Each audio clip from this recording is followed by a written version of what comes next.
I was standing in my bathroom adjusting my tie in the mirror, getting ready to drive to my daughter's house for what I believed was a simple birthday dinner. Everything felt normal, comfortable. Then my phone buzzed. It wasn't my daughter. It was a message from someone at the medical clinic we'd visited together. Just one line, "Do not go to dinner tonight. Come see me immediately. Please trust me." I got in my car to find out if she was telling the truth. What she showed me shattered everything I believed about my own family. Welcome to Dad Revenge. I truly appreciate you being here and choosing to watch this story today. If you're still with me, drop a comment and tell me where you're watching from. I read every single one. Also, please keep in mind, parts of this story are fictional, shaped for entertainment and educational value. Any similarities to real people or places are coincidental, but the lesson it carries is worth paying attention to. Everything started from a simple choice that Thursday afternoon: burgundy or charcoal gray. I stood in front of my bathroom mirror, holding two ties up to my collar, trying to remember which color Brenda said she preferred. The October light filtered through the frosted window, casting soft shadows across the small room that smelled faintly of Old Spice and the lavender soap Daphne used to buy in bulk from that boutique on Capitol Hill. Burgundy felt too formal for a family birthday dinner. Charcoal gray it was. I was halfway through the Windsor knot muscle memory from 40 years of wearing a tie to work when my phone buzzed on the granite countertop. The vibration sent it skittering toward the edge, and I caught it just before it tumbled into the sink. My heart did that little skip. It always does when something moves too fast. A reminder I'm 72 now, not 32. The screen showed a text message from an unknown number. Area code 206, local at least. I tapped it open, expecting spam about extended car warranties or solar panel installations. Instead, I read, "Mr. Hartley, this is Susan Mitchell, RN, at Evergreen Medical Clinic. Your daughter Brenda picked up a prescription for sedatives yesterday. The pharmacy notes say, crush into food. Please do not go to tonight's dinner. Come to room 3 at the clinic immediately. This is urgent. Your life may depend on it." I read it again, then a third time. The words didn't make sense. They couldn't be real. Brenda wouldn't. No, that's ridiculous. My daughter, who used to bring me breakfast in bed on Father's Day, who cried when we had to put down our old golden retriever, Max, who texted me every Sunday without fail to check in, she wouldn't hurt me. But nurses don't send messages like this as jokes. My hands started to shake. The phone felt suddenly heavy, like it was made of lead instead of glass and silicone. I set it down on the counter and gripped the edge of the sink, staring at my reflection. The same face I'd seen for 7 decades looked back at me, the gray stubble I'd missed shaving this morning, the crow's feet that deepened when I smiled, the navy anchor tattoo on my forearm that had faded to blue-gray. I looked old, vulnerable, the kind of man someone might think they could get away with hurting. "Stop it," I told myself. "This is paranoia talking. Brenda loves you, but then why would a nurse send this message?" I picked up the phone again and scrolled to Brenda's contact. Her profile picture taken last Christmas, her smile wide and genuine, Patrick's arm around her shoulders, seemed to mock me. Could someone who looked that happy be planning something so horrible? The rational part of my brain, the engineer who spent 30 years designing bridges and calculating load-bearing weights, kicked in. I needed more information. I needed to talk to this Susan Mitchell person and figure out what was really going on. My thumb hovered over Brenda's name. I could call her right now, ask her directly. But if this nurse was telling the truth, calling Brenda would alert her. And if she really had picked up sedatives with instructions to crush them into my food, a memory surfaced unbidden, Daphne's voice, tired but firm, saying, "Scott, sometimes the people closest to us are the ones we understand least." She'd said that 3 years ago during one of our last conversations before she passed. We'd been talking about Brenda's marriage, about how Patrick seemed charming, but something felt off. Daphne had been sick then, too sick to articulate exactly what bothered her, but I'd seen the worry in her eyes. I'd dismissed it. Patrick was fine? Brenda was happy? Everything was fine. Was it though? I thought about the last few months. Brenda's phone calls had become less frequent, her visits shorter. When she did come over, she seemed distracted, checking her phone constantly. Patrick rarely accompanied her anymore, always citing work obligations. And last month, when I'd offered to help them with some financial difficulties, I'd overheard them discussing. Brenda had gotten defensive, almost angry. "We're handling it, Dad," she'd snapped. "We don't need your money." I'd chalked it up to pride. Now I wondered if there was something darker underneath. The phone was still in my hand. The message still glowed on the screen, those terrible words refusing to disappear. "Your life may depend on it." I sat down on the edge of the bathtub, suddenly exhausted. The charcoal gray tie hung loose around my neck, unfinished. Through the bathroom door, I could see my bedroom, the bed I'd shared with Daphne for 45 years. The dresser topped with family photos. The comfortable predictability of a life well lived. A life someone might want to end early. Number 1. I shook my head, trying to clear it. This was crazy. There had to be a reasonable explanation. Maybe this Susan Mitchell had mixed up patient files. Maybe someone was pranking me. Maybe. But the message had used my name, and Brenda's name, and mentioned Evergreen Medical Clinic, where Brenda had taken me for a checkup just 2 months ago. Too many details to be random. Too specific to be a mistake. I stood up my knees, protesting slightly, and looked at myself in the mirror one more time. The man staring back at me had survived boot camp at 18, a deployment in the Gulf, the death of his wife, and 7 decades of life's regular curveballs. He was not going to die from a crushed sedative in his birthday dinner mashed potatoes without asking some hard questions first. I unlocked my phone and opened the message again. Below the text was a phone number. Not Brenda's. The nurse's, presumably. For a long moment, I just stood there, thumb hovering over the call button. Making this call would change everything. It would mean accepting that something might be terribly wrong, that my daughter, my only child, might be someone I didn't know at all. But not making the call might mean, what, eating dinner at Brenda's house? Complimenting her cooking. Waking up dead. The thought was so absurd, it almost made me laugh. Almost. I pressed the call button. The phone rang once. Twice. Then a woman's voice, breathless and urgent, answered. "Mr. Hartley, thank God you called. We don't have much time." I'd driven the 15 minutes from my house to Evergreen Medical in a daze, my knuckles white on the steering wheel, my mind spinning through every possible explanation for that text message. By the time I pulled into the parking lot, I'd convinced myself 3 times that this was all a misunderstanding, and 3 times talked myself back into walking through those glass doors. Now I stood outside room 3, staring at the brass number plate like it might offer me some kind of guidance. Through the frosted window panel, I could see a figure moving inside, small, efficient movements that suggested someone who'd spent years working in tight medical spaces. I knocked twice. The door opened immediately. "Mr. Hartley." The woman who stood before me was younger than I'd expected, maybe mid-40s, with dark hair pulled back in a practical ponytail, and eyes that looked like they'd seen too many late shifts.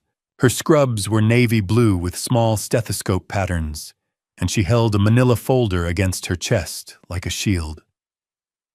"I'm Susan Mitchell. Thank you for coming.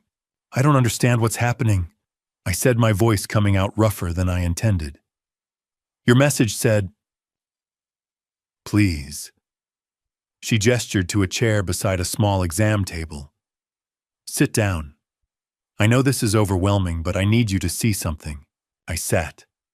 The vinyl chair creaked under my weight. Susan pulled up a rolling stool and positioned herself directly across from me, close enough that I could see the worry lines etched around her eyes, the slight tremor in her hands as she opened the folder. "2 days ago," she began. "Your daughter Brenda came to this clinic for a prescription refill. I wasn't her assigned nurse, but I happened to be at the pharmacy counter when she picked up the medication. She pulled out a photocopied prescription form and laid it on the exam table between us. This is what she filled. I leaned forward, squinting at the small print. Lorazepam, 20 milligrams, 30 tablets. Brenda's signature at the bottom, her looping handwriting, unmistakable, the same signature I'd seen on birthday cards and Christmas presents for 40 years. Lorazepam is a sedative. Susan continued, her voice professionally calm, but her eyes watching me carefully. It's commonly prescribed for anxiety. There's nothing unusual about the prescription itself. What caught my attention was this. She pointed to a handwritten note in the pharmacy instructions section: crush into food for easier administration. The words hit me like a physical blow. Crush into food, I repeated numbly. Why would... That notation isn't from the doctor or the pharmacist, Susan interrupted. It's from the patient. Your daughter specifically requested those instructions. She told our pharmacy tech that you had trouble swallowing pills. She paused. Do you have trouble swallowing pills, Mr. Hartley? No. My voice sounded distant, like it belonged to someone else. I take my blood pressure medication every morning. I've never had trouble swallowing pills. Susan nodded slowly, like she'd expected that answer. I thought that might be the case. Mr. Hartley, I need to tell you something, and it's not going to be easy to hear. She took a breath, seeming to steady herself. 3 years ago, I lost my mother. She was 78, living with my brother and his wife in Spokane.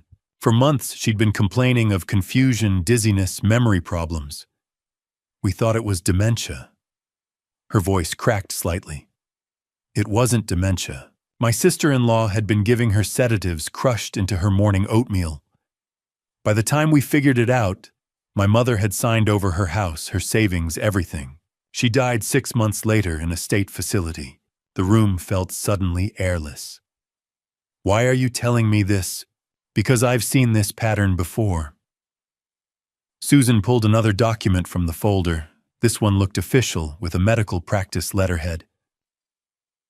Your daughter's husband, Patrick Walsh, is a patient here. He sees Dr. Kenneth Graves for... She hesitated, choosing her words carefully, for stress management. Dr. Graves is what we call a generous prescriber. He's also Patrick's golf buddy at Broadmoor Golf Club.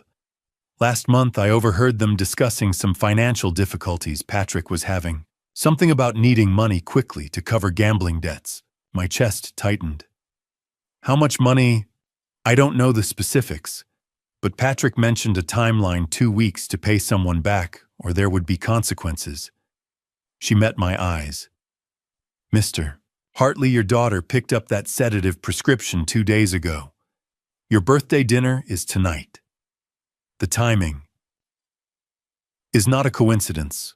I finished the engineer in me connecting the dots, even as my heart tried to reject the entire equation. Susan leaned back slightly, giving me space to process. The fluorescent lights hummed overhead, casting everything in that distinctive medical office pallor that made everyone look slightly ill. Through the thin walls, I could hear the murmur of voices from other exam rooms, the ding of an elevator, the ordinary sounds of a healthcare facility, where ordinary people dealt with ordinary problems. Nothing about this was ordinary. There's more, Susan said quietly. She reached into the folder one last time and pulled out what looked like medication records, my name printed across the top in bold letters. Last month, when you came in for your regular checkup, Brenda accompanied you. According to our records, she picked up your prescription refills from our pharmacy. Do you remember what you were prescribed? I tried to think back. The appointment had been routine blood pressure check, cholesterol, screening the usual questions about diet and exercise. Just my regular medications. Lisinopril for blood pressure. Susan's finger traced down the document. According to our pharmacy records, Brenda also picked up a bottle of multivitamins. She told the tech they were a gift for you, extra strength to help with energy levels. She looked up. Did you receive those vitamins? Yes. A cold sensation began spreading through my chest. She brought them over the next day, told me they'd help me feel more alert. I've been taking one every morning with breakfast. Susan pushed the paper across the table toward me. Her hand was steady, but her voice caught slightly when she spoke. Mr. Hartley, those vitamins weren't vitamins. You've been taking low-dose sedatives every morning for the past 2 months. 2 months. The words echoed in my head as I stared at the paper in front of me. Week by week, the memories came flooding back, now tinted by the truth I'd been too trusting to see. Mr. Hartley. Susan's voice sounded distant, like it was coming from underwater. Are you all right? I wasn't all right. I was trying to reconcile the daughter I thought I knew with the person who'd been systematically poisoning me for 8 weeks. My hands gripped the edge of the exam table, the vinyl cool under my palms, anchoring me to the present, while my mind spiraled backward through the past 2 months. Week -8. Mid-August. I'd been in the garage organizing my toolbox, something I did every few months, a habit from my Navy days.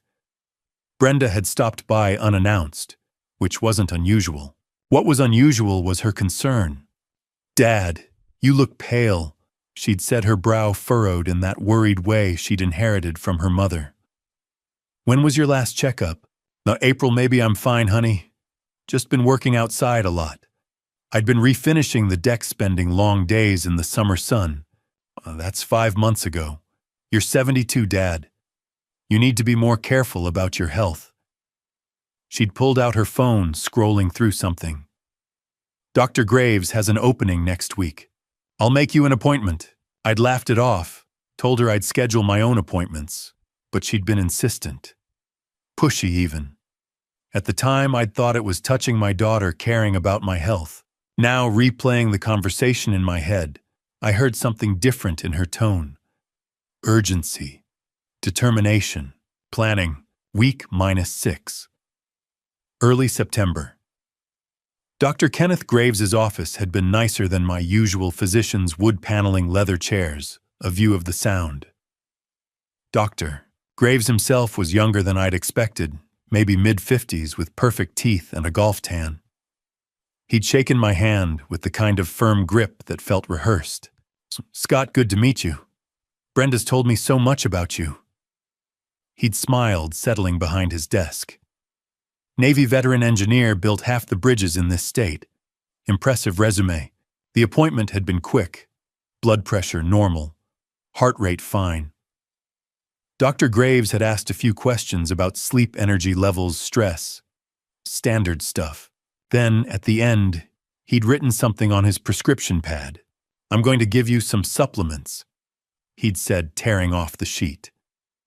"Multivitamins, omega-3s, CoQ10. Good for cardiovascular health at your age. Brenda can pick them up from our pharmacy downstairs. It'll be easier than going to Save More." I'd thanked him, thinking nothing of it. Why would I? He was a doctor. Brenda had recommended him. Everything seemed legitimate. I hadn't known he was Patrick's golf buddy. Hadn't known he had a reputation for writing prescriptions that skirted the line between legal and questionable. Hadn't known the supplements he'd given me were actually low-dose sedatives designed to make me appear confused and forgetful. Week -4. Late September. That's when the problems started. I'd misplaced my car keys 3 times in 1 week. Found them in strange places: the refrigerator, the garage freezer, my bedroom dresser drawer. Each time I'd stood there, keys in hand, trying to remember putting them there, and coming up empty. Then there were the appointments I'd forgotten. My neighbor Frank had stopped by one morning, confused about why I'd missed our standing breakfast at the diner. "We meet every Tuesday at 8, Scott. You feeling okay?" I'd felt fine. But I'd also completely forgotten about Tuesday breakfast. The days started blurring together. I'd check the calendar in the morning, certain it was Wednesday, only to discover it was Friday. Simple tasks took longer. I'd walk into a room and forget why I'd gone there. My daughter had noticed, of course. "Dad, you seem off lately," Brenda had said one afternoon, her voice laced with concern that now felt performative. "Are you sleeping okay? Eating enough?" I'm fine. I'd insisted, even though I wasn't sure if I was fine. Just getting older, I guess. Maybe you should see Dr. Graves again, she'd suggested. Get some blood work done. Rule out any deficiencies. I'd declined. I'd already seen him once started taking his supplements. Whatever I was experiencing, I'd figured it would pass. It didn't pass. It got worse. Week -2. Early October, the phone call. I'd been trying to schedule an appointment with my accountant about my annual tax review. Simple enough, I'd called his office number, left a message. Or at least I thought I had. Brenda had been visiting that afternoon, sitting at the kitchen table with her laptop, while I made the call from the living room. "Hi, this is Scott Hartley," I'd said to the voicemail. "I need to set up a meeting about... The words had slipped away like trying to grab water. About the year thing. The tax year. No, wait. The review thing. For taxes. Can you call me back?" I'd hung up, frustrated with myself. Through the doorway, I'd seen Brenda watching me, her phone in her hand, positioned like she'd been recording. At the time, I'd thought nothing of it. Now, sitting in Susan's exam room, I realized exactly what she'd been doing. She'd been collecting evidence, recording her father's sedative-induced confusion to build a case for incompetence, to prove I couldn't manage my own affairs, to justify taking control of everything I owned. "The symptoms you experienced," Susan said gently, pulling me back to the present. "They're all consistent with regular sedative use. Memory problems, confusion, difficulty with routine tasks. To someone who didn't know you were being drugged, you would have appeared to be developing dementia or cognitive decline. In evidence." I said the word, tasting bitter. "She was building evidence," Susan nodded, "for what's called a conservatorship hearing. If she could prove you were mentally incompetent, she could gain legal control over your finances, your property, your medical decisions, everything." My hands clenched into fists. 40 years of raising that girl. Teaching her to ride a bike, helping with homework, walking her down the aisle at her wedding. 40 years of love and trust and sacrifice. And she'd repaid me by turning me into a project, a problem, to be solved, an obstacle between her husband and whatever money they thought I had. The anger that rose in my chest was unlike anything I'd felt before. Not the hot, explosive kind, but something cold and calculated. The kind of anger an engineer feels when a bridge fails inspection. Methodical, analytical, focused on finding every point of weakness in the structure. "To Mr. Hartley." Susan's voice cut through my thoughts, steady but urgent. "What they gave you before was bad. What they're planning for tonight is worse. Much worse." Susan's next words felt like a punch to the gut. "The sedatives in tonight's dessert chocolate cake, according to the dinner invitation Brenda sent our pharmacy, will be triple the dose you've been taking daily." She pulled out a calculator from her desk drawer, her fingers moving quickly across the keys. "See, based on your weight, 75 kilograms, and your age, that amount will cause respiratory depression within 45 minutes of ingestion. Possibly cardiac arrest." The clinical terms washed over me like ice water. Respiratory depression, cardiac arrest. She was describing my death with the same matter-of-fact tone I'd used when calculating structural loads on bridge designs. "They'll wait," Susan continued, her voice dropping. "Let you eat dessert, have coffee, maybe watch you get drowsy. They'll attribute it to your condition, the dementia they've been staging for 2 months. By the time they call 911, it'll be too late. The medical examiner will see an elderly man with documented cognitive decline who accidentally overdosed on prescription medication. The case will be closed within a week." My knuckles went white, gripping the exam table. "Why are you telling me this? How do you even know about tonight's dosage?" Susan's jaw tightened. "Because I processed the pharmacy orders. When Patrick called yesterday to confirm the prescription was ready, he asked our tech Marcy, who's worked here for 20 years, if the amount we discussed with Dr. Graves's would be sufficient for tonight's purpose. Marcy thought he was talking about pain management for a chronic condition. I knew better. She reached into her folder again and pulled out a printout looked like a credit check or financial record. I also did some checking after our last conversation. This is public record from King County Court. Your son-in-law has 3 civil judgments against him, totaling $47,000. But that's just what's official. The real problem is Marco Rossi, who... Marco Rossi runs a private lending operation out of Tukwila. He's been under FBI investigation for years, but they can't make anything stick. Patrick borrowed $400,000 from him 6 months ago. The word around certain circles, I have a cousin who works in debt collection, is that Rossi gave Patrick a deadline. 2 weeks from today. If Patrick doesn't pay, there will be consequences. $400,000. The number seemed impossible. How do you gamble away that kind of money? Online poker mostly. Some sports betting. Patrick's been frequenting a private casino in Renton that operates just under the legal radar. He's what they call a whale, a high-stakes loser who keeps coming back. Susan's expression was grim.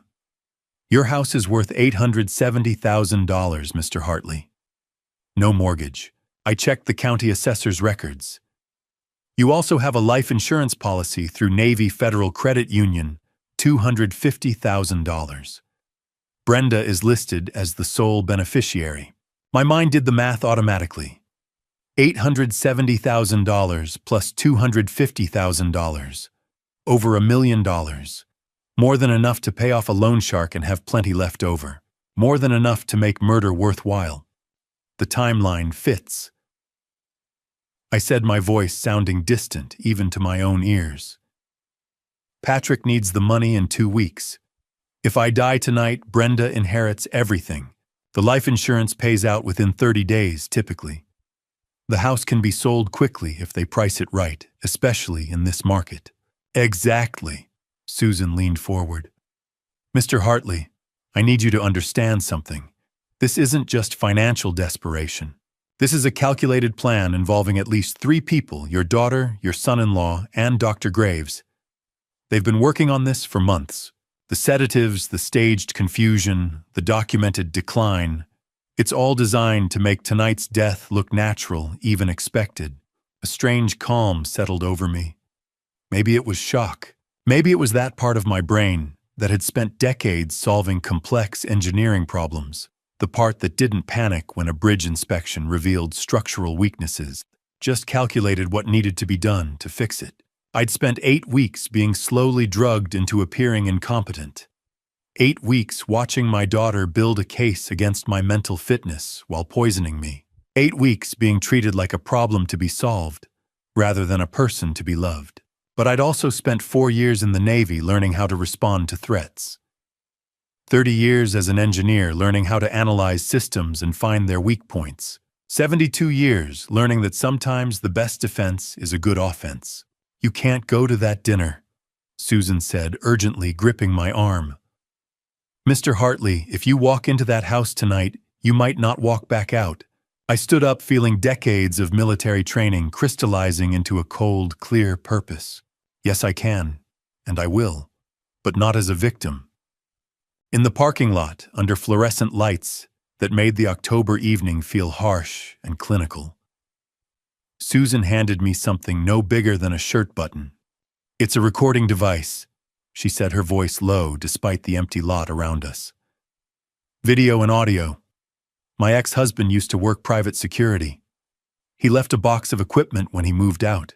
This one clips under your shirt right here. She tapped the center of her chest. The lens is pinhole-sized. Nobody will notice it unless they're specifically looking. I turned the tiny device over in my palm. Matte black plastic barely weighing an ounce. In my Navy days, surveillance equipment had been bulky, obvious. This looked like it belonged in a spy movie. How long does it record? I'm 4 hours on a full charge. I charged it this afternoon. Susan pulled out her phone, tapped the screen a few times. It connects to this app via Bluetooth. I can monitor the feed from my phone. If something goes wrong, if you're in immediate danger, I'll call 911 immediately. And if things go according to their plan, I asked. If they succeed in, I couldn't quite say the words, killing me, murdering me, making it look like an accident, Susan's jaw tightened. If I don't hear from you by 8:30, I'm calling Detective Michael Torres. He's Seattle PD, works the Fraud and Elder Abuse Division. We've collaborated on cases before. He's one of the good ones, he'll respond fast. 8:30. That gave me an hour and 15 minutes at dinner before the cavalry arrived. Assuming I was still conscious. Assuming I was still alive. Or here's what you need to do. Susan continued shifting into what sounded like a well-rehearsed briefing. Act normal when you arrive. Hug Brenda, shake Patrick's hand, compliment the house. Play the role they expect, the slightly confused elderly father who's been having memory issues. They've been staging that narrative for 2 months. Give them what they want. Until dessert, I said. Until dessert. When they bring out the cake, you need to avoid eating it. Spill your coffee on it, claim you're too full, suddenly need to use the bathroom, whatever works. The important thing is that you don't ingest whatever they've put in that cake. I thought about the logistics. Brenda knew I never turned down chocolate cake. It was my favorite, had been since childhood. She'd weaponized that knowledge, turned a simple pleasure into a murder weapon. The thought made something cold and hard settle in my chest. What if they insist? I asked. What if they physically try to make me eat it? Then you have it on video. Attempted murder caught on camera. Torres will have everything he needs for arrest warrants. Susan met my eyes. But Mr. Hartley, you need to understand something. Once you walk into that house, you're in enemy territory. If they realize you're on to them, if they panic, things could escalate quickly. You need to stay calm, stay in character, and get out as soon as you can. Enemy territory. The phrase triggered something in my brain muscle memory from decades ago, when I'd been a 22-year-old sailor preparing for deployment to the Gulf. We'd done briefings just like this. Mission parameters, extraction points, contingency plans. I'd been trained for this, I realized. Not this exact scenario, obviously, but the mindset. The ability to compartmentalize fear and focus on the objective. To walk into a dangerous situation with a clear head and a plan. Show me how to attach the camera, I said. Susan demonstrated clipping the device to the underside of my shirt's third button, down adjusting the angle slightly. The lens needs a clear view. Don't hunch forward, that'll point it at the table. Keep your posture natural, maybe lean back slightly when you're sitting. That'll capture faces and actions. I pulled my jacket on, checked myself in my truck's side mirror. The camera was completely invisible, just looked like a regular shirt button. Test it, Susan said, holding up her phone. On the screen, I could see myself a clear, stable image despite the dim parking lot lighting. Say something. Testing 1, 2, 3. I said, feeling slightly ridiculous. Susan nodded, satisfied. Video and audio both crystal clear. You're set. She paused, seemed to struggle with something. Mr. Hartley, you don't have to do this. We can go to the police right now with what we have. The prescription records, the pharmacy instructions, my testimony about the conversation I overheard. It might be enough to start an investigation. Might be, I repeated. But probably wouldn't be enough to convict. They'd lawyer up, claim misunderstanding, produce character witnesses. Brenda would cry on the stand, say she was just trying to help her confused father. I shook my head. No. I need proof. I need them on video showing their intent carrying out their plan. Susan nodded slowly. Then good luck. And remember 8:30. If I don't hear from you, Torres gets the call. I climbed into my truck, a 15-year-old Ford F-150 that had seen better days but still ran like a dream. The engine turned over immediately, that familiar rumble vibrating through the steering wheel. Reliable. Steady. Like me, I supposed. 75 minutes until dinner. 75 minutes to drive across Town Park in Brenda's driveway, walk up to her door like I'd done 100 times before. 75 minutes to prepare myself to look my daughter in the eye and pretend I didn't know she was planning to kill me. I adjusted the rearview mirror, caught my own reflection. The same face I'd seen this afternoon, but different somehow. The confusion was gone. The fear was gone. In their place was something harder, something colder. A Navy veteran coming out of retirement for one last mission. I started the engine. The old Ford rumbled to life, solid and dependable. It was time to see what kind of person my daughter really was. Seattle looked beautiful in the October twilight. The kind of evening that makes you grateful to be alive. The irony wasn't lost on me. I took the long way to Brenda's house down Aurora Avenue past Green Lake, where families were finishing evening walks with their dogs, then west toward Fremont. Traffic was light for a Thursday. Most people were already home, sitting down to dinner with their families. Normal families. Families where daughters didn't poison their fathers. The sunset painted the sky in amber, and Rose the Space Needle silhouetted against the fading light, like a promise that tomorrow would come. Except for me, tomorrow might not come at all. Not unless everything went according to plan tonight. My phone buzzed in the cup holder. A text from Susan, camera feed clear. I'm watching. Be safe. I didn't respond. Safer to keep my hands on the wheel, my eyes on the road. My mind focused on the mission ahead. But memory has a way of demanding attention, especially when you're driving toward what might be your last dinner with your only child. Brenda had been 7 when I taught her to ride a bike. It was a Sunday afternoon in late spring, one of those rare Seattle days that makes you forget the rain. We'd been in the driveway of our old house in Ballard, the one we sold after Daphne passed, the one that held 45 years of our lives. I'm scared, Daddy. Brenda had said, her small hands gripping the handlebars so tightly, her knuckles went white. I've got you, sweetheart. I'd promised, one hand on the seat, the other on the handlebars, running alongside her as she pedaled. I won't let go. She'd wobbled, nearly fallen twice, but I kept my promise.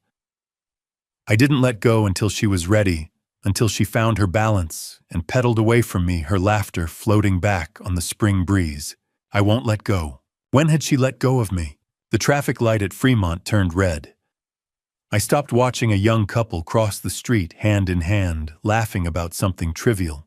They reminded me of Brenda and Patrick on their wedding day, October 15th, 14 years ago today.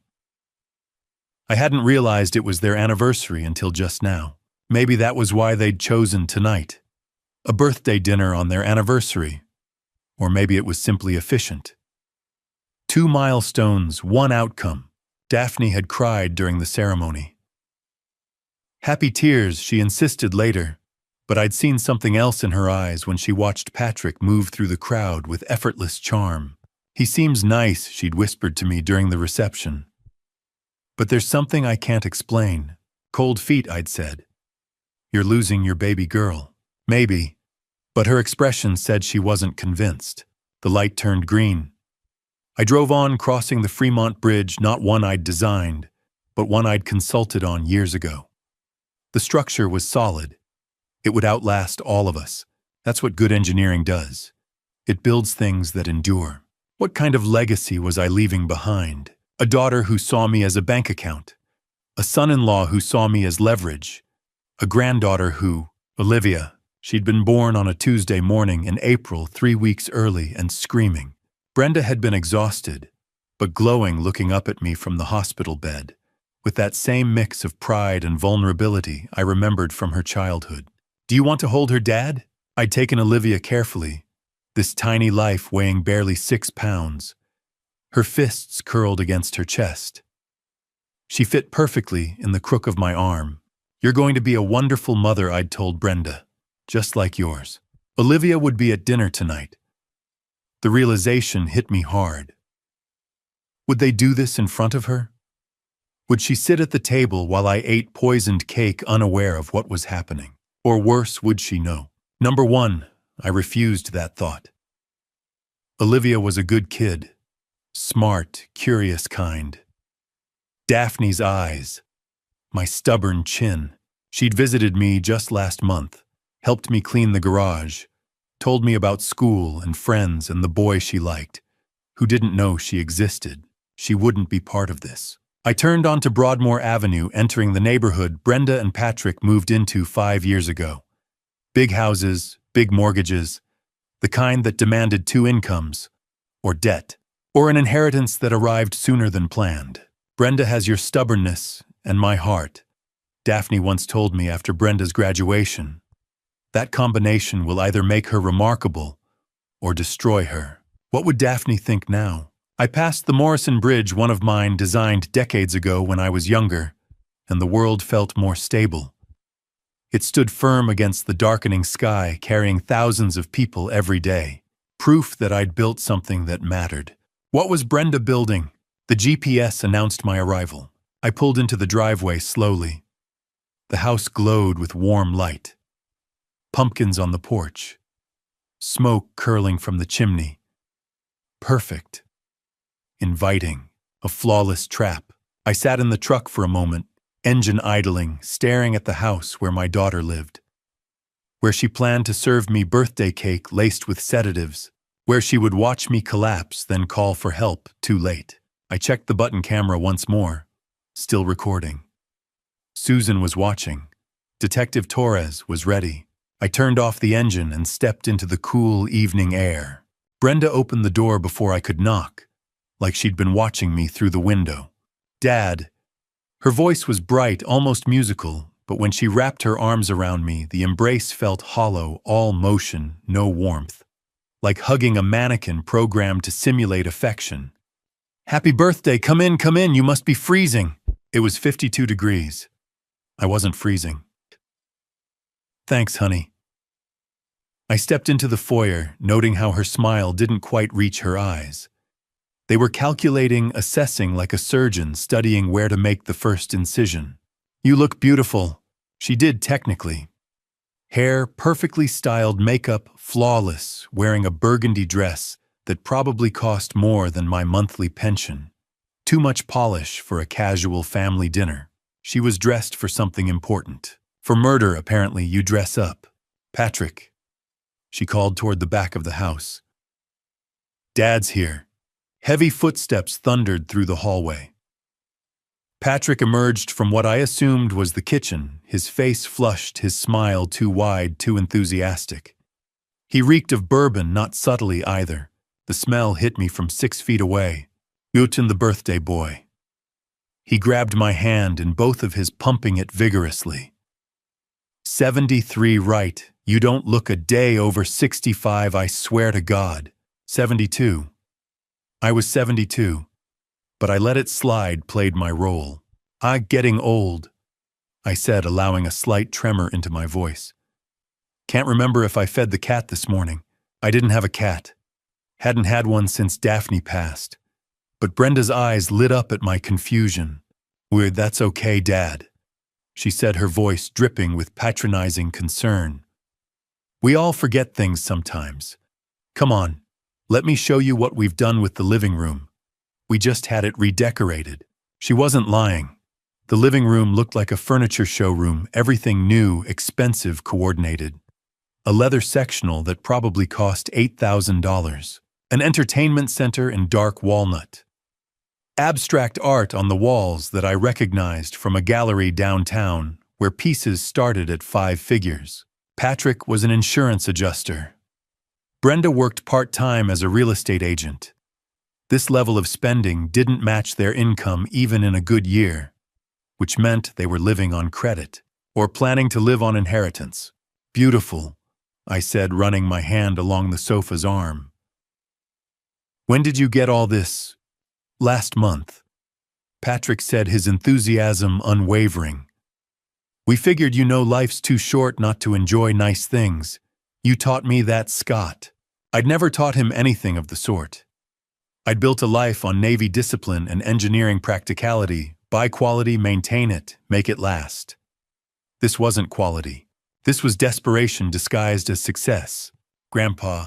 I turned to see Olivia bounding down the stairs, and for the first time since entering this house, I felt something genuine. She crashed into me with the unself-conscious enthusiasm of a 14-year-old, her arms squeezing tight around my waist. "Happy birthday, I made you a card." "Well, I drew on it." "Mom bought the card, but I did the drawing part." She pulled back, grinning. "It's a bridge. Because you're an engineer. Get it?" "I love it already." I said and meant it. My chest ached looking at her Daphne's eyes, my stubborn chin completely unaware that her parents were planning to kill her grandfather over dessert. "You get taller every time I see you. I'm 5'6" now. Mom says I'll probably hit 5'8" by next year." She took my hand, started pulling me toward the dining room. "Come on, dinner's almost ready. Mom made your favorite pot roast." Over Olivia's head, I caught Patrick and Brenda exchanging a look. Brief, barely a second, but I saw it. The kind of glance conspirators share when everything is going according to plan. Patrick's slight nod. Brenda's answering smile. The button camera under my shirt was recording.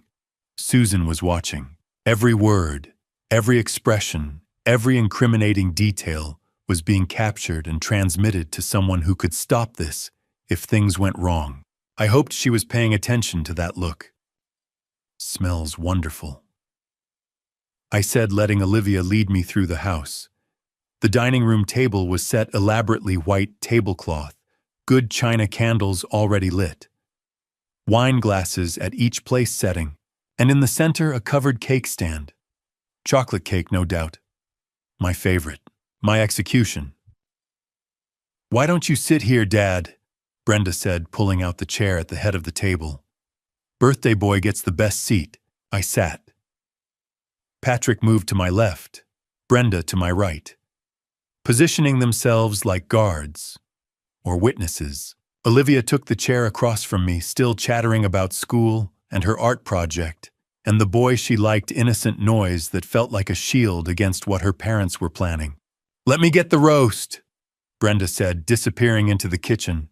Patrick refilled his bourbon. I watched him pour 3 fingers into a crystal tumbler, watched his hand shake slightly as he lifted it to his lips. Nervous. He was nervous. Good. He should be. "You okay, Grandpa?" Olivia asked, her brow furrowed. "You look kind of, I don't know, serious." I arranged my face into what I hoped was a confused but pleasant expression. Just trying to remember if I locked the front door when I left. Can't recall. "You probably did," she said kindly. "You always do." Brenda returned with the roast on a serving platter. Patrick stood to help her serve, and I sat there at the head of the table, playing the role of the confused elderly father while the camera under my shirt recorded everything. As Patrick guided me toward my seat with a hand on my back, steering me like I was incompetent, like I needed managing, I caught our reflection in the hallway mirror. We were all smiling. Brenda's arm around Olivia, Patrick's hand on my shoulder. The perfect family portrait. And hidden beneath my shirt, the camera was recording every lie, every calculated gesture, every piece of evidence I'd need to survive the night. The dining room table was arranged like something from a magazine, spread crystal glasses, catching candlelight fine china with gold trim, everything perfect, except the people sitting around it. I took my assigned seat at the head of the table, Patrick to my left, Brenda to my right, Olivia across from me. The positioning felt deliberate, flanked on both sides, observed from the front, like being interrogated except with pot roast instead of bright lights. The wall clock behind Olivia read 7 o'clock exactly. I made a mental note of the time. Susan would be watching the camera feed. Detective Torres was on standby for 8:30. I had 90 minutes to get through this dinner without eating poisoned dessert. 90 minutes felt like an eternity. "This looks wonderful, honey," I said as Brenda served the pot roast. The smell was actually good. She'd always been a decent cook, had learned from Daphne. The thought of her using her mother's recipes while planning to kill her father felt like another layer of betrayal. "I hope you like it," Brenda said, her smile bright but her eyes watchful. "I know you've been having trouble with your appetite lately." I hadn't mentioned anything about my appetite. She was building a narrative, creating a story for later. He wasn't eating well. We were worried. We tried to help. "Appetite's fine," I said. "Just getting older. Can't eat as much as I used to." Patrick laughed too loudly already on his third bourbon. "Join the club, Scott. I'm 42 and I already feel ancient. Can't party like I used to, that's for sure. 42 and drowning in gambling debt. 42 and plotting murder to pay off a loan shark. Some people get wiser with age." Patrick had gotten desperate. "So, how's work been, Patrick?" I asked, cutting into my roast. I made sure to eat slowly, carefully, giving Brenda nothing to worry about. Just a normal dinner with the family. "Great, actually. Really great." He leaned forward, his enthusiasm manufactured. "We're looking at some investment opportunities. Real estate ventures in Spokane. Could be huge if we play our cards right." Cards. Interesting choice of words for a gambling addict. "That sounds expensive," I said mildly. "Well, you know what they say. You gotta spend money to make money." Patrick drained his glass, reached for the bottle. "We're leveraging some assets, working with some private lenders. It's all very strategic. Private lenders. Marco Rossi. $400,000 at interest rates that would make legitimate banks look charitable. Very strategic indeed." "Dad, you should really take your vitamins," Brenda said suddenly, pulling a pill bottle from her pocket. "You forgot this morning, didn't you?" My chest tightened. The vitamins. The ones that weren't vitamins at all, the ones that had been drugging me for 2 months. I let confusion creep into my voice. "I thought I took them." "You didn't," she insisted, shaking 2 pills into her palm and sliding them across the table toward me. "Take them now with dinner. Doctor's orders." Dr. Graves's orders, more likely. The corrupt physician who'd prescribed sedatives disguised as supplements, who played golf with Patrick, and probably got a cut of whatever insurance payout they were planning to collect. I picked up the pills, made a show of examining them. "These look different from my usual ones. They're the same brand, Dad, just a different manufacturer." Brenda's voice was patient, but I caught the edge underneath. She needed me to take these pills. Needed me docile, confused, ready for the final dose in dessert. I palmed the pills smoothly, a trick I'd learned in the Navy when sailors tried to skip their malaria medication. Pretended to pop them in my mouth, lifted my water glass, made a swallowing motion. The pills stayed safely in my closed fist. "They're happy," I said, opening my mouth slightly to show it was empty. Brenda relaxed. "Just want to make sure you're taking care of yourself." The clock read 7:15. 15 minutes had passed. It felt like an hour. "Grandpa, guess what?" Olivia said, breaking the tension. "I got an A on my history project, the one about World War II. "That's wonderful, sweetheart." I smiled at her, the only genuine expression I'd managed all evening. "What was your topic?" The Navajo code talkers. It was so cool they used their language to send secret messages, and the Japanese couldn't figure it out. She was animated, excited, completely unaware of the adult drama playing out around her. "Did you know any code talkers when you were in the Navy?" "Different generation, honey. But I knew men who worked in communications. Brave people, all of them." You never talk about your Navy days," Patrick said, his words slightly slurred. "Must have been something serving your country." The irony of a man planning to kill a veteran talking about service wasn't lost on me. It was a long time ago. "Dad forgets a lot of things from back then," Brenda interjected smoothly. "Don't you, Dad? You were telling me last week you couldn't remember your commanding officer's name." I told her no such thing. She was manufacturing confusion, creating evidence of cognitive decline. Every word out of her mouth was calculated, designed to build a case. Memory's not what it used to be. I agreed, playing along. Under the table, I slipped the pills into my jacket pocket. 2 more pills, she'd think I'd taken 2 more pieces of evidence I'd saved. The main course dragged on. Patrick talked about investments he didn't have money for. Brenda asked concerned questions about my health while monitoring every bite I took. Olivia chattered about school and friends and normal teenage things, and I sat at the head of the table watching the clock tick. Past 7:30, then 7:40, playing the role of the slightly confused elderly father while the button camera under my shirt recorded everything. Finally, mercifully, the plates were empty. Brenda stood smoothing her dress with hands that trembled slightly. "I'll get dessert," she said, her voice bright but unsteady. "Your favorite, Dad. Chocolate cake just like Mom used to make." While Brenda was in the kitchen, Olivia leaned toward me with the kind of honesty only teenagers possess. "Grandpa, you seem totally fine to me." Her voice was quiet, meant just for me and Patrick, who was refilling his wine glass for the 4th time. "Mom keeps saying you're starting to forget stuff and get confused, but you remembered my birthday last month. You even remembered what I asked for that art set from the fancy store downtown." My chest tightened. Out of the mouths of babes. Or in this case, observant 14-year-olds who hadn't yet learned that sometimes adults lie for terrible reasons.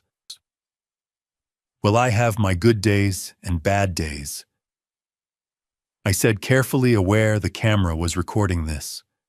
Aware Patrick had gone very still beside me, his wine glass frozen halfway to his lips. "But tonight you seem totally normal." Olivia frowned, that little crease appearing between her eyebrows, the same one Daphne used to get when she was working through a problem. "Actually, everyone's been acting weird tonight. Not you, them." She gestured vaguely toward the kitchen where Brenda was presumably preparing my death dessert. Why does Mom keep watching you like that? Like what, sweetheart? Like, I don't know. Like she's waiting for something to happen. And Dad..." She glanced at Patrick, who had finally taken a large swallow of wine. "You've been super jumpy all night. Is something wrong? Is it about money? I heard you guys arguing last week about bills or something." Patrick's wine glass hit the table harder than he'd intended, the crystal ringing out sharply in the sudden silence. "Everything's fine, Olivia. Your mom's just concerned about Grandpa's health. That's all.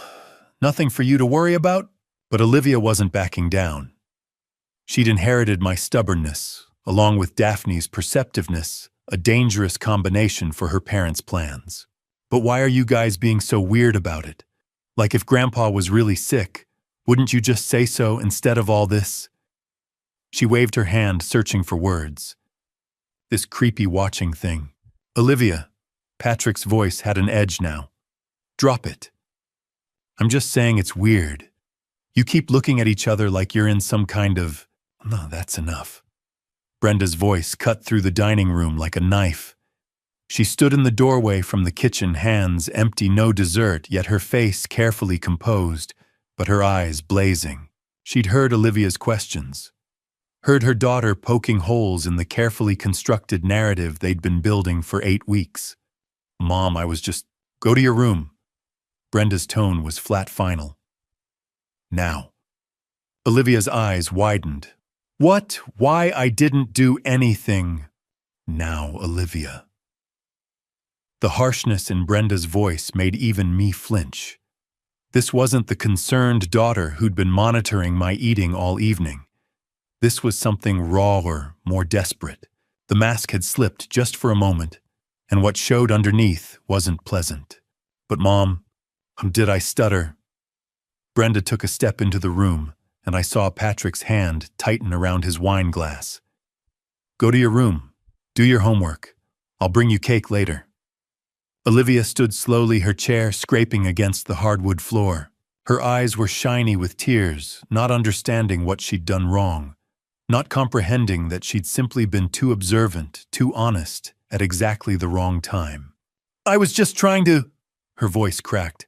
"Your room, now." Olivia looked at me, confusion and hurt written across her face. I wanted to tell her it wasn't her fault. Wanted to explain that she'd done nothing wrong except notice what her parents were hoping no one would notice. But I couldn't. Not yet. Not until I had enough evidence to end this nightmare for good. "It's okay, sweetheart," I said gently. "I'll see you before I leave tonight, if I lived that long." Olivia nodded, wiping at her eyes with the back of her hand. She walked past Brenda without looking at her, and I heard her footsteps on the stairs. Slow, reluctant, still confused about why she was being punished for asking honest questions. The sound of her bedroom door closing echoed through the house. Final. Absolute. And suddenly the dining room felt very different. Patrick shifted in his seat, no longer trying to maintain the jovial host performance. Brenda stood in the doorway, breathing slightly too fast. Her hands clenched at her sides. The pretense of a normal family birthday dinner had evaporated the moment their daughter had questioned what she was seeing. Now it was just the three of us. No innocent witness, no buffer, no reason to maintain the facade. The silence stretched out heavy and threatening. Through the kitchen doorway behind Brenda, I could see the cake stand sitting on the counter. Chocolate frosting. 3 layers. A generous slice already cut and plated, waiting for me. Brenda's eyes met mine across the dining room, and for the first time tonight, I saw her without the mask. Not the concerned daughter, not the loving mother, just a woman who needed money badly enough to kill her own father, and who'd just realized her 14-year-old daughter was dangerously close to figuring it out. "She's too smart for her own good," Brenda said quietly, almost to herself. "She gets that from her grandmother." I replied, keeping my voice steady despite the fear crawling up my spine. Patrick laughed, a short, bitter sound. "Well, Daphne's not here to interfere, is she?" The casual invocation of my dead wife's name in the context of their murder plot made something cold and hard settle in my chest.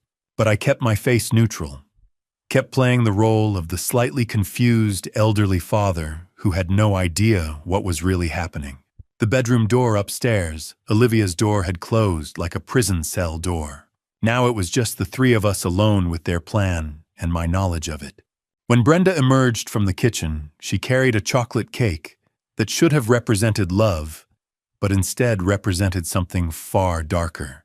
The cake was perfect, 3 layers of rich chocolate with dark ganache frosting, exactly the way Daphne used to make it for my birthday every year.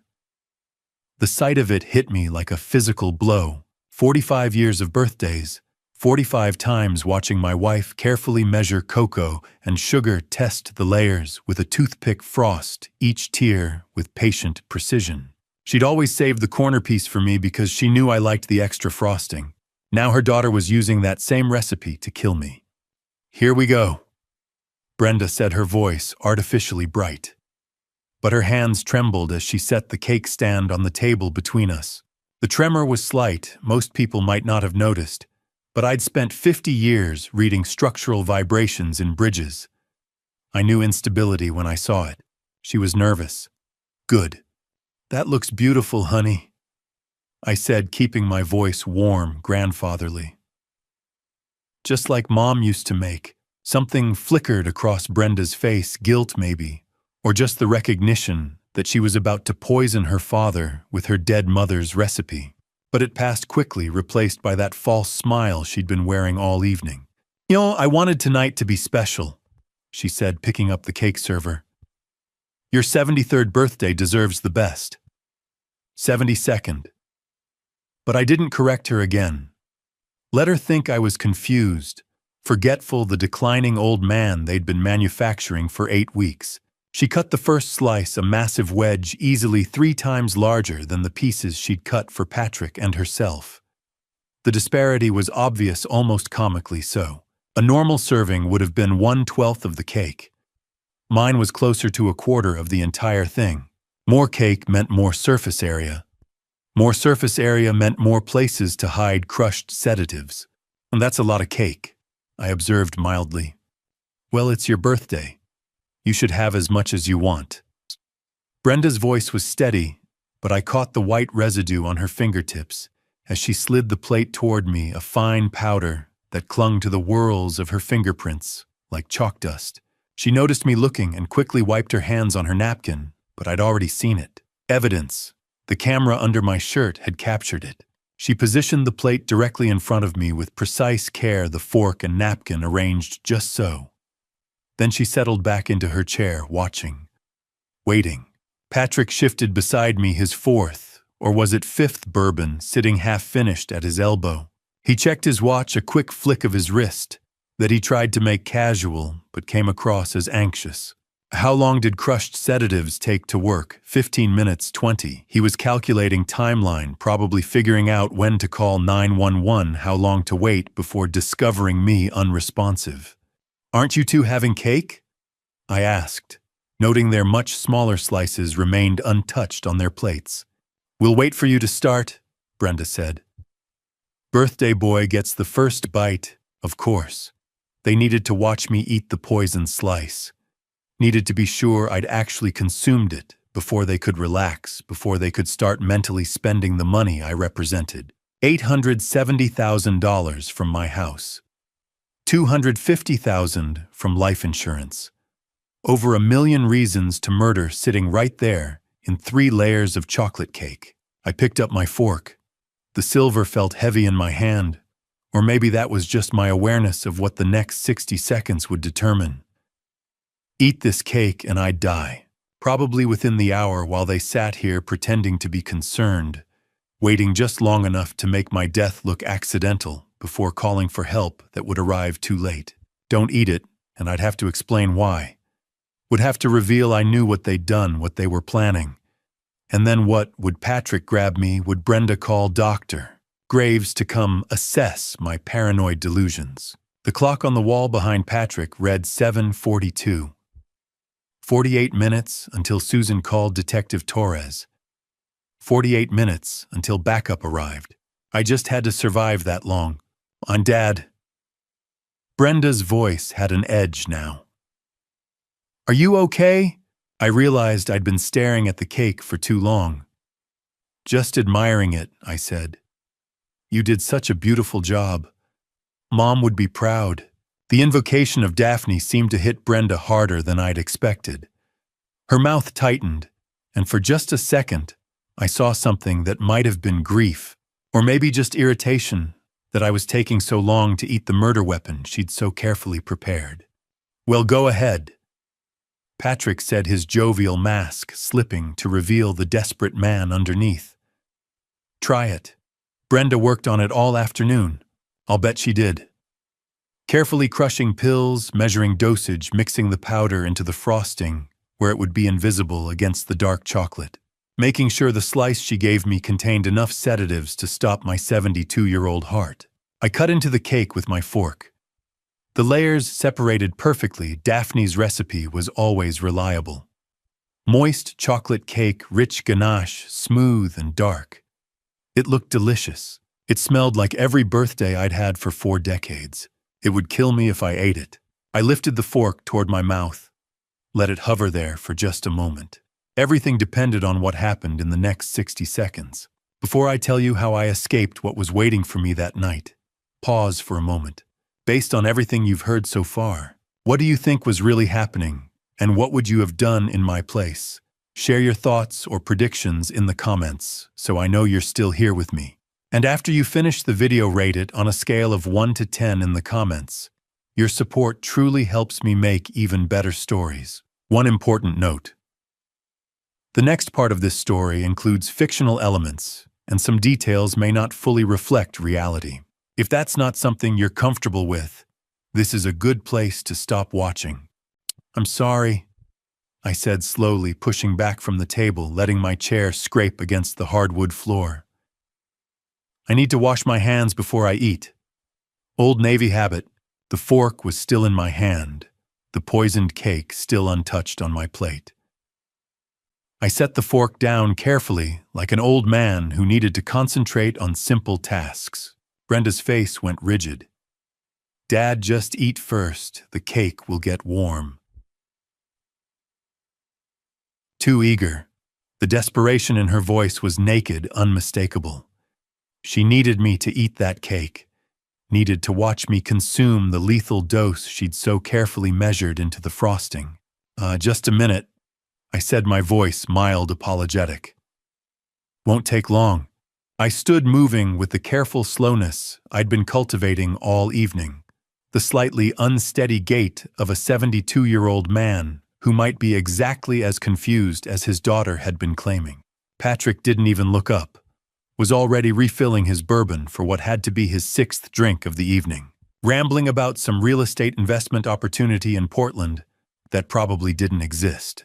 The hallway stretched out before me. The bathroom was to the left, clearly visible from the dining room. Instead, I turned right. The sideboard sat against the wall, a massive piece of mahogany that Brenda had probably paid too much for. On top of it, serving dishes from dinner still waited to be cleared. And there, exactly where I'd noticed it earlier when Patrick had served himself pot roast, was his plate. His cake plate. The one Brenda had cut for him, a normal-sized slice, maybe 1/12 of the total cake. No white powder residue on the frosting. No triple-sized portion meant to hide a lethal dose of sedatives. Just regular chocolate cake made from Daphne's recipe. Safe cake. My hands moved before my brain fully caught up, decades of Navy training taking over. Fast, silent, precise. The kind of muscle memory you develop when you're 22, and your life depends on following orders without hesitation. Swap Scott's plate with Patrick's plate. Leave the poison slice on the sideboard. Take the safe slice back to the table. The plates were identical. Brenda's good china with the gold trim she'd probably bought on credit, like everything else in this house. Same size, same weight, same positioning of the fork and napkin. 3 seconds, maybe 4. That's all it took. I heard Patrick's voice from the dining room still going on about Portland. "Market's about to explode. I'm telling you, if we can just get the capital together." He had no idea he was about to eat the sedatives meant to kill his father-in-law.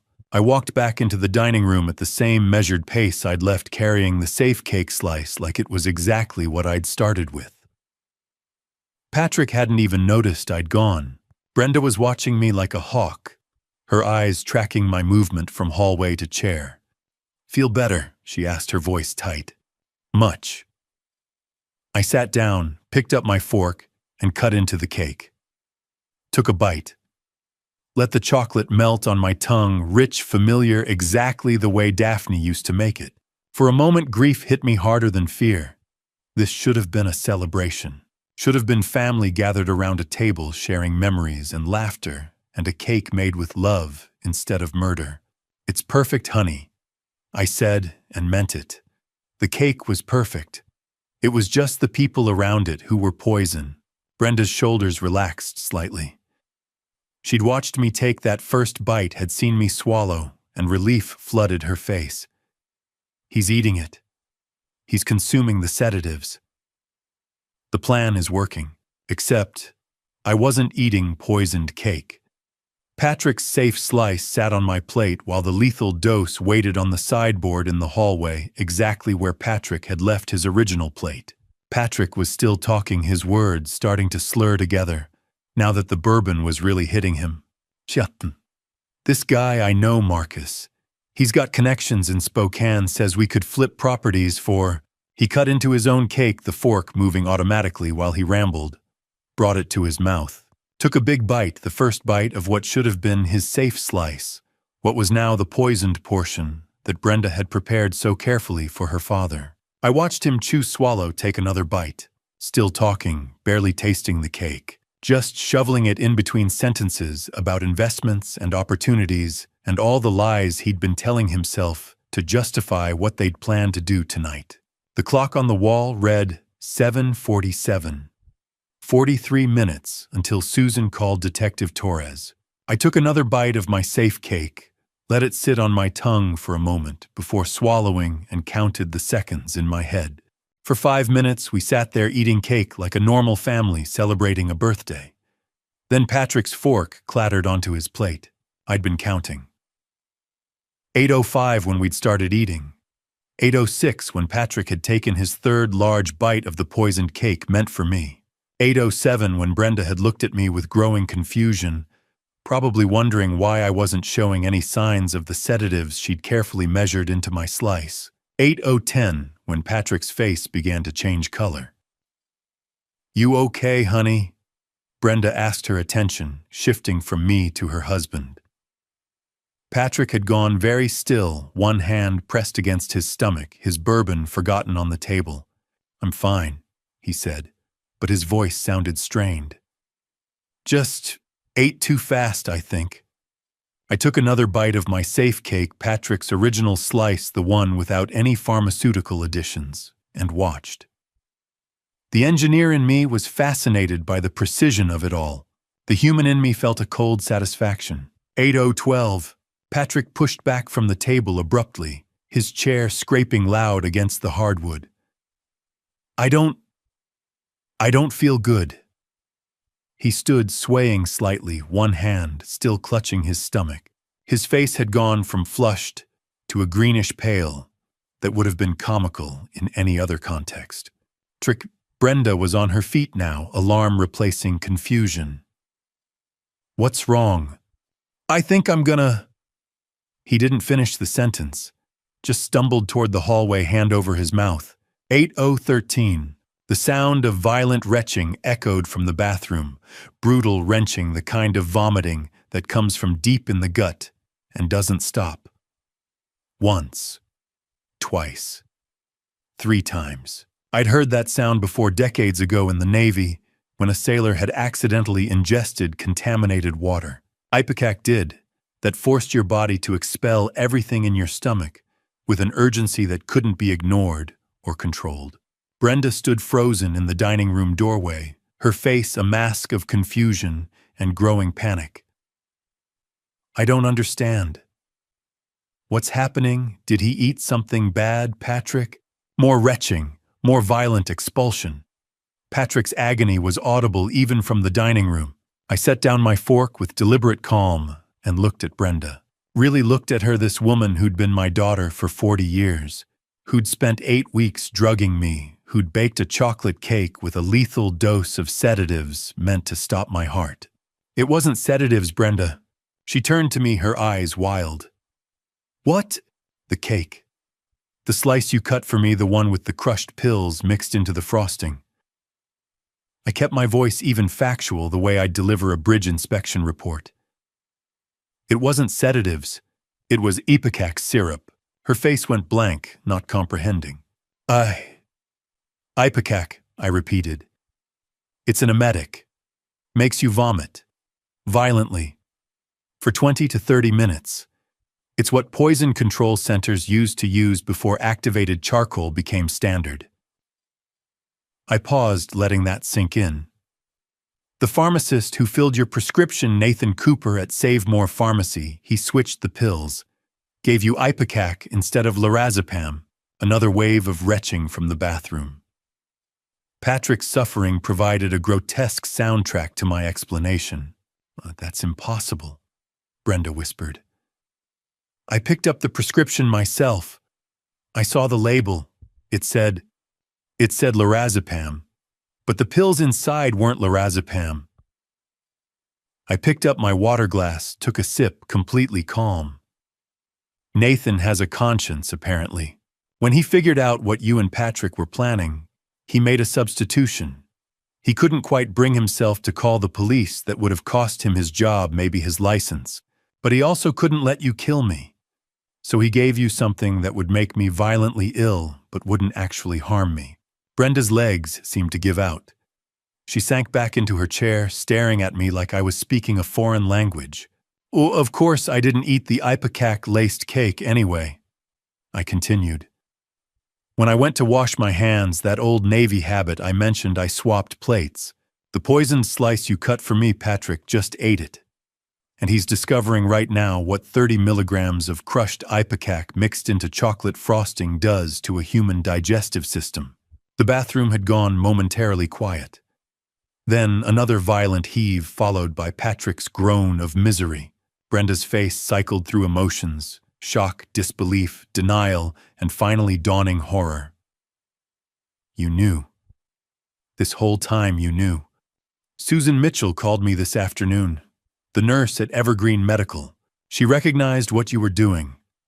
Recognized it because she'd watched her own mother die from the same scheme 3 years ago. I reached under my shirt and pulled out the button camera, held it up so Brenda could see it clearly. Everything's been recorded. Every word you said, every concerned look you faked, every time you monitored whether I'd taken those vitamins you'd been giving me for 2 months. Brenda's eyes fixed on the camera, and something in her expression broke. From outside, the distant wail of sirens grew louder. "What did you do?" she whispered. "I called the police." Well, technically, Susan called Detective Torres at 8:30 if she hadn't heard from me. But I texted her at 8:15 once I was sure Patrick had ingested enough of the ipecac to need medical attention. The police are probably 3 minutes out, maybe less. The sirens were very close now, multiple vehicles from the sound of it. Brenda looked toward the front windows, her face chalk white, then back at me. "Dad, please." "Don't." My voice came out harder than I'd intended. "Don't call me that. Don't pretend there's still a relationship here worth salvaging. You spent 2 months poisoning me. You baked me a birthday cake meant to kill me. You were planning to sit here and watch me die, then call 911 just late enough that I'd be dead before help arrived." I stood, the camera still in my hand. "You chose money over your father. You chose a loan shark's deadline over the man who raised you, who taught you to ride a bike, who walked you down the aisle on your wedding day." The sirens cut off abruptly. They'd arrived. Patrick stumbled out of the bathroom, his face gray, his shirt soaked with sweat, just as the front door I'd deliberately left unlocked burst open. Detective Michael Torres strode in, badge held high, followed by 3 uniformed officers and 2 paramedics. "Freeze. Seattle Police." The chaos of flashing lights and barked commands felt surreal, like watching a movie where I was both observer and actor. Paramedics had Patrick on the dining room floor, checking his vitals while he retched into a plastic basin they'd provided. One of them, a young woman with her hair pulled back in a tight bun, looked up at Detective Torres with confusion. Her blood pressure's elevated but stable. Pulse is fast but regular. Pupils responsive. She glanced at Patrick as another wave of nausea hit him. "These aren't typical sedative overdose symptoms. This looks like, I don't know, food poisoning, severe gastric distress." "Ipecac syrup," I said from my chair. I hadn't moved from my position at the head of the table, hadn't stood when the police arrived. Just sat there still holding my fork, watching decades of planning collapse around my daughter. "Crushed into the cake frosting. About 30 milligrams, I'd estimate." The paramedic's eyes widened. "Ipecac. That would explain the vomiting. But why would—" "Ma'am, step back, please." Torres said, his attention shifting to Brenda, who stood frozen against the wall, her face chalk white. He turned to me, his expression professionally neutral. "Mr. Hartley, you're the one who called this in, or rather your contact Susan Mitchell called us at your request. I need you to explain what's happening here." I set down my fork with deliberate care. "There's a dangerous substance in that cake, Detective. My daughter put it there with the intent to harm me. She's been systematically drugging me for the past 2 months, staging evidence of cognitive decline, building a case for conservatorship so she could gain control of my assets." I kept my voice level, factual. Tonight was supposed to be the final act. The cake contained what she believed was a lethal dose of sedatives. She intended to watch me consume it, wait for me to die, then call 911 too late to save me. "That's insane." Brenda's voice was shrill, desperate. "Dad, what are you saying? You're confused. You don't know what you're talking about." She turned to Torres, tears streaming down her face. Real tears, or maybe just panic manifesting as waterworks. "Detective, please, my father has dementia. He's been having episodes, memory problems, paranoid delusions. This is exactly what I've been trying to tell his doctors, what I've been documenting for months." "Brenda!" My voice cut through her performance. "Stop. He needs help. He needs to be evaluated." "This is a medical emergency." I unbuttoned my shirt. The movement was deliberate calm, and it stopped Brenda mid-sentence. She watched confusion replacing desperation on her face as I reached under my collar and unclipped the button camera Susan had given me in the parking lot. "Everything was recorded," I said, holding up the tiny device. "Every word, every action, every piece of evidence you manufactured tonight." Torres's eyebrows rose slightly, the first break in his professional composure. "Is that a recording device, video and audio? It's been transmitting to Susan Mitchell's phone for the past 2 hours." I handed it to Torres. "You'll want to watch the footage, particularly the part where Brenda serves the cake, where you can see white powder residue on her fingers, where she cuts an abnormally large slice for me, triple the size of normal portions, where she insists I eat first so she can watch." Brenda's face drained of what little color remained. One of the uniformed officers, a young man who looked barely 30, produced a laptop from the patrol car. Torres connected the camera, his fingers moving quickly across the keyboard. The dining room fell silent, except for Patrick's continued retching and the soft click of Torres's typing. Then the video began to play. I couldn't see the screen from my angle, but I watched Torres's face as he viewed the footage. Saw his expression harden when Brenda served the cake. Saw his jaw clench when she pushed the plate toward me with trembling hands. Saw something that might have been anger flash across his features when the audio captured her saying, "Birthday boy gets the first bite." "There's more," I said quietly. 2 months of vitamins that were actually low-dose sedatives. Prescription records from Dr. Kenneth Graves, who happens to be Patrick's golf buddy and has a reputation for generous prescribing. Pharmacy instructions that say, "Crush into food," handwritten by my daughter. Financial records showing Patrick owes $400,000 to a loan shark named Marco Rossi. Documentation of my assets. My house worth $870,000, my life insurance policy for $250,000 with Brenda listed as sole beneficiary. Torres looked up from the laptop. His eyes moved from the screen to Brenda, then back to the screen. He watched for another 30 seconds, then closed the laptop with a decisive click. "Officer Miller," he said to the young cop with the laptop, "secure this as evidence. Get it to the tech unit for full download and chain of custody documentation." "Yes, sir." Torres stood straightening his jacket. His eyes locked onto Brenda's. "Ma'am, I need you to place your hands behind your back." "What? No, this is ridiculous. He's lying. He's confused." Brenda backed against the wall, her hands raised defensively. "You can't believe him. He has dementia. He doesn't know what he's saying." "Ma'am, hands behind your back, now. I want a lawyer. I want—" 2 uniformed officers moved in, professional and efficient. Brenda tried to pull away, but they guided her hands behind her back with practiced ease. The metallic click of handcuffs echoed through the dining room. Torres's voice was cold, professional, delivering the words with the weight of law behind them. "Brenda Walsh, you're under arrest for elder endangerment, conspiracy, and elder abuse. You have the right to remain silent. Anything you say can and will be used against you in a court of law. You have the right to an attorney. If you cannot afford an attorney, one will be appointed for you." Brenda's scream, high-pitched, desperate, the sound of someone watching their carefully constructed life shatter, echoed through the house as the officers began leading her toward the door. The emergency room reeked of disinfectant and desperation, the harsh fluorescent lighting a brutal assault after the warm deception of that dining room.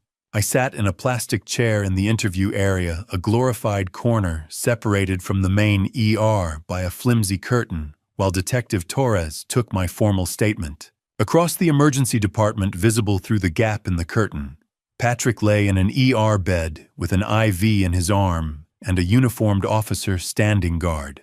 He'd stopped vomiting about 30 minutes ago, but he still looked like death warmed over. Appropriate considering what he'd tried to do. And you said you swapped the plates when you went to wash your hands. Torres was saying, his pen moving across his notepad in quick, efficient strokes. You took Patrick's safe slice from the sideboard and left your poisoned slice there. Skiing.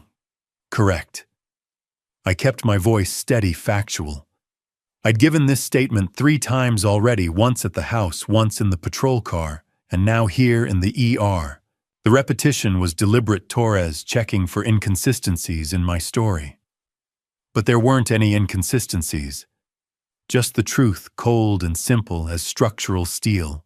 A woman in a white coat approached her hospital ID badge swinging from a lanyard around her neck. Mid-40s, dark hair pulled back in a bun, the kind of tired eyes that came from too many late shifts.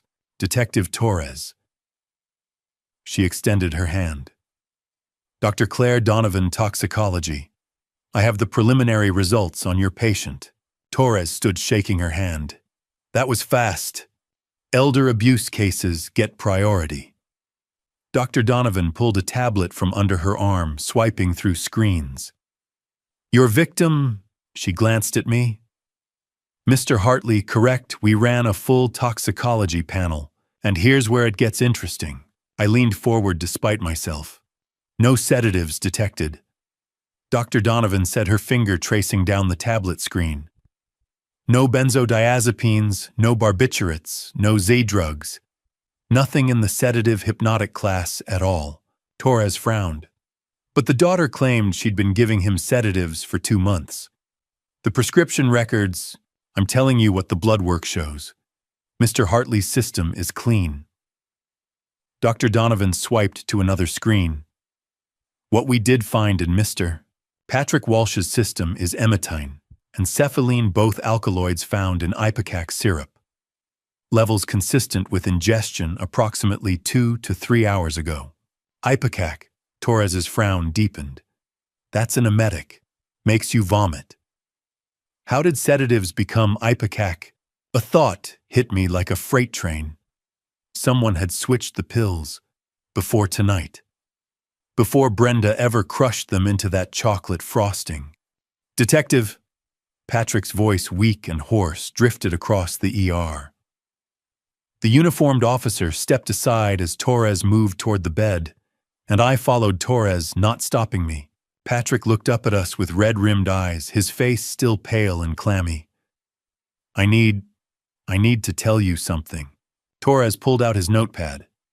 Go ahead, Mr. Walsh. The pills, the lorazepam.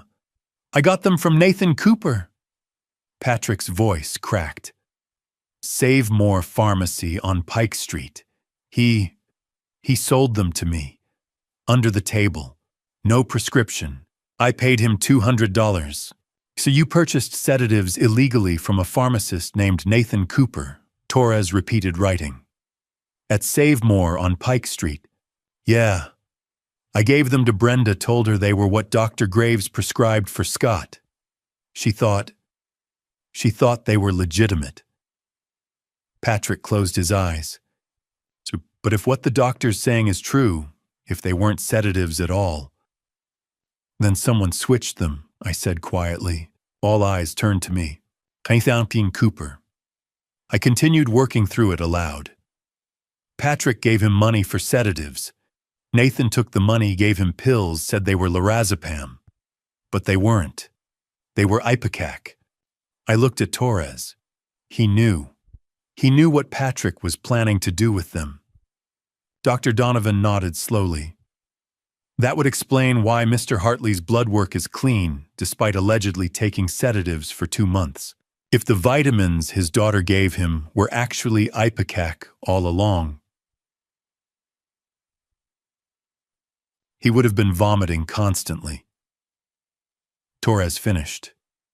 Which means they weren't ipecac for the past 2 months. Just tonight's dose. Nathan must have switched them recently, I said. Maybe when Brenda came to pick up the final prescription, he realized what she was planning and substituted ipecac for the lethal dose. Torres closed his notepad with a decisive snap. We need to bring in this Nathan Cooper. Get his statement. Find out exactly when and why he made the switch. But I already knew why. The same reason Susan Mitchell had called me. The same reason that nurse had risked her job to warn a stranger. Because some people still had a conscience.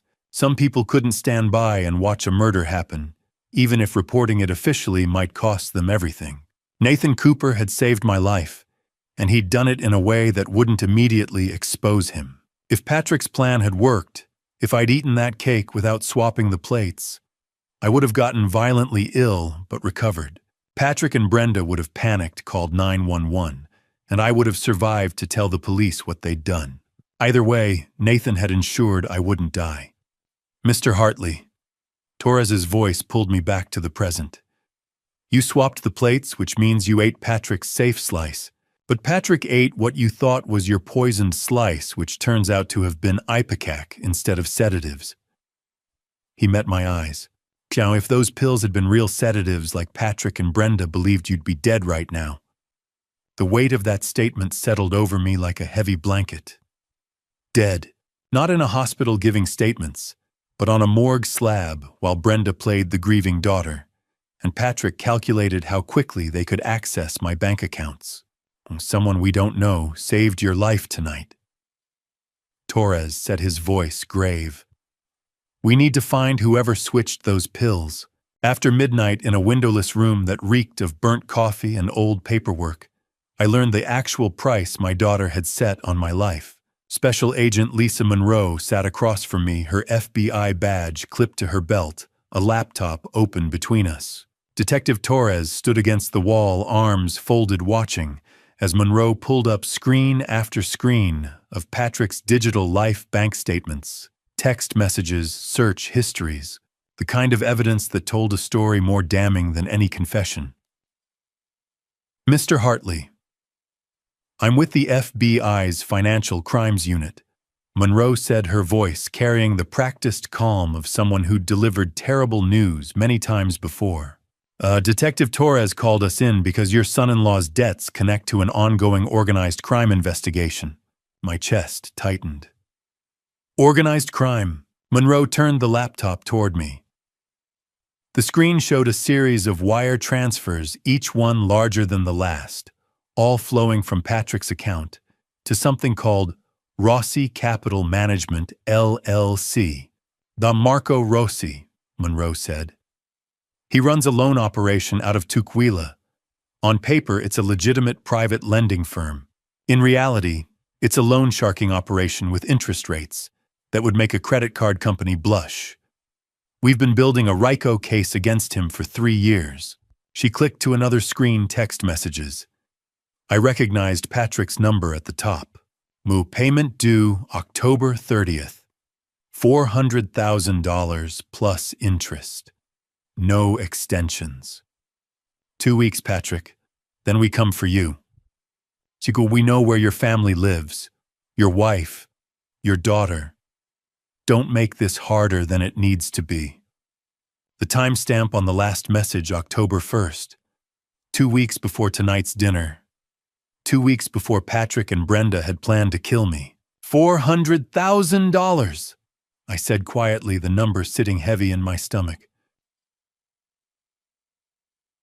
Gambling debts, Monroe confirmed. Online poker, mostly some sports betting. Patrick's been losing money for 2 years, borrowing from Marco to cover his losses, then losing more, trying to win it back. Classic addiction spiral. She clicked to another file, a spreadsheet labeled Assets Analysis. This is what we found on Patrick's laptop. He'd been tracking your net worth. The spreadsheet was meticulous, almost professional. Scott Hartley residence, $870,000. Zillow estimate, no mortgage. Life insurance policy. Navy Federal, $250,000. Brenda Walsh, sole beneficiary. Estimated probate timeline, 6 to 8 months. Insurance payout, timeline 30 days from death certificate. Total liquid assets accessible within 60 days, $250,000. My house had been reduced to a line item. My life insurance meant to provide for Brenda if something happened to me, meant to be a final act of love from a father to his daughter, had become a murder incentive. The timeline is what makes this premeditated. Monroe continued, her finger tracing down the screen. If Patrick needed $250,000 immediately to keep Marco's people from coming after him. The life insurance would pay out within 30 days of your death. That would buy him time. Then he could sell your house, probably at a loss, to move it quickly and pay off the remaining debt with enough left over to disappear or start fresh. He had it all calculated. I said, my voice sounding distant even to my own ears. Down to the day. Monroe clicked to another file search history. August 15th. Patrick searched, how long does life insurance take to pay out after death? August 20th. Conservatorship, elderly parent, Washington State. September 5th. Sedatives that mimic natural causes. September 10th. Save More Pharmacy, Pike Street. That last one caught my attention. Save More Pharmacy. That's where Nathan Cooper works. Monroe nodded. We're still piecing together that connection. But yes, Patrick contacted Nathan Cooper on September 12th according to phone records. They met 3 times before Patrick purchased the pills. Torres pushed off from the wall. The question is, when did Nathan figure out what Patrick was planning, and why did he switch the pills instead of calling the police? We'll ask him that when we bring him in, Monroe said. But based on the timeline, Nathan had to have switched the pills sometime in the last week, probably when Brenda came to pick up what she thought was the final prescription. I looked at the spreadsheet again, at the cold calculation of my death. $1,120,000. That's what I was worth to my daughter, or more accurately, what Patrick's debt had made me worth. The charges are stacking up, Monroe said, closing the laptop. Elder endangerment in the 1st degree, that's a Class B felony in Washington. Conspiracy to commit murder, elder abuse, financial exploitation. And because Patrick's debt involves interstate wire transfers to an organized crime operation, we can bring federal charges for wire fraud and potentially RICO conspiracy. How long, I asked? How long would they go to prison? With the evidence, we have the camera footage, the toxicology reports, Patrick's digital footprint. The financial motive, we're looking at 15 to 20 years for Brenda. Possibly more for Patrick, given his connection to Marco Rossi. Monroe's expression softened slightly. Mr. Hartley, I've worked financial crimes for 12 years. I've seen people kill for a lot less money. But what makes this particularly cold is the premeditation. They spent 8 weeks slowly building a case that you were incompetent, systematically drugging you, isolating you, all so they could kill you and make it look like a tragic accident involving a confused elderly man who accidentally overdosed. She paused, let that sink in. They were willing to end your life for money they didn't earn themselves. Money that represented nothing more than a solution to Patrick's gambling problem and Brenda's financial stress. The room fell silent except for the hum of fluorescent lights overhead. Somewhere down the hall, a phone rang. Normal police station sounds. Normal night shift operations. But nothing about tonight felt normal. Monroe reached across the table and slid another document toward me, this one with a familiar logo in the corner. Save More Pharmacy. Mr. Hartley. She said, her voice careful now, almost gentle. There's one more thing you need to know about the pharmacist who saved you.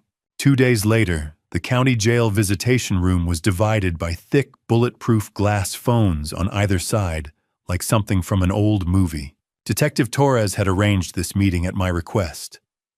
I'd needed to see him, needed to understand why a stranger had risked everything to save a man he'd never met.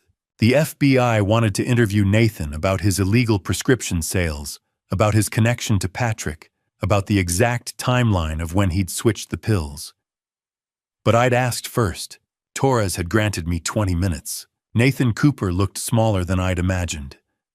38, according to his arrest record, but he carried himself like someone much older, shoulders hunched, eyes shadowed with exhaustion and fear.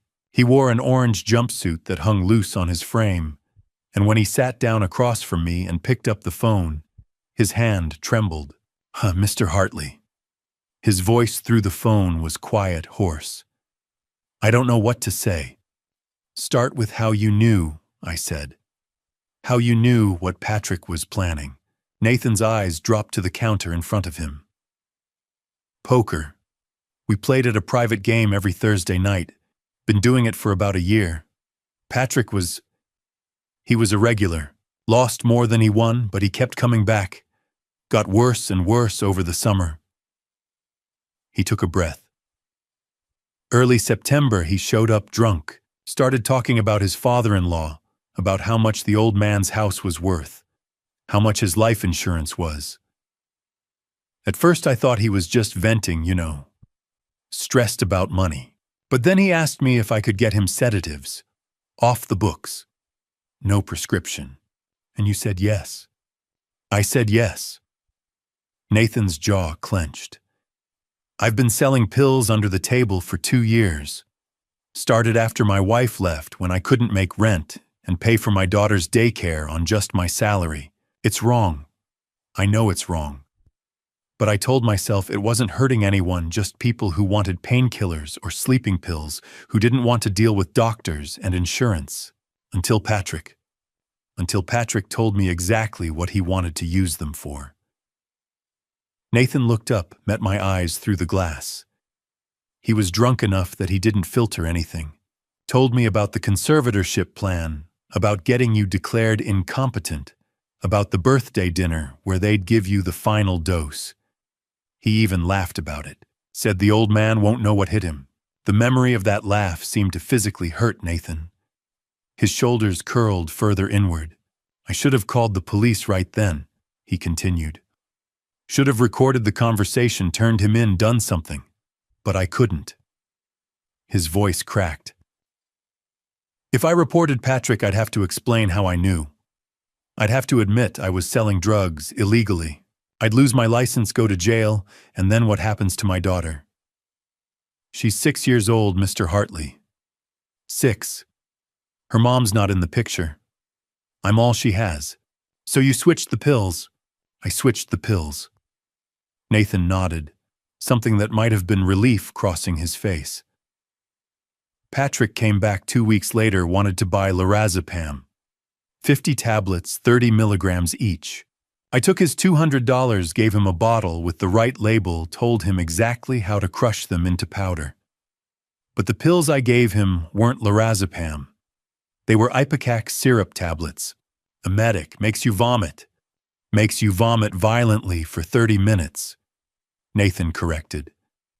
Unpleasant as hell, but not dangerous unless you're already severely ill. I figured. He paused, choosing his words carefully. I figured if you somehow ate the cake, you'd get sick enough to go to the hospital, and the doctors would figure out what happened. And if Patrick ate it, which apparently he did, same thing. Either way, nobody dies. The plot fails. You live. And I don't have to explain to my daughter why Daddy went to jail for helping a man commit murder. He set down the phone for a moment, pressed both hands against his face. When he picked it back up, his eyes were red. I'm a criminal, Mr. Hartley. I broke the law. I sold prescription drugs without authorization. I deserve whatever punishment I get. But I'm not a murderer. I couldn't be a murderer. I couldn't let my daughter grow up knowing that her father had the chance to save someone's life and chose not to because he was protecting himself. Nathan reached into his jumpsuit pocket slowly so the guard wouldn't react and pulled out a small photo. He pressed it against the glass. A little girl, maybe 6 years old, with dark curls and a gap-toothed smile. School picture day, judging by the blue backdrop. "This is Emma," Nathan said, his voice breaking. "She's in 1st grade, loves dinosaurs and SpongeBob and mac and cheese.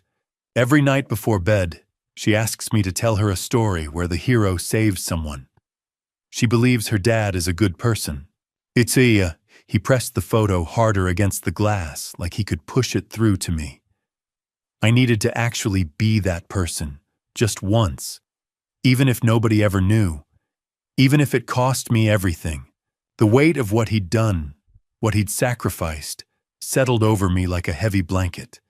Nathan Cooper had saved my life knowing it would probably destroy his own, had chosen to protect a stranger's life over his daughter's stability, his own freedom, everything he had.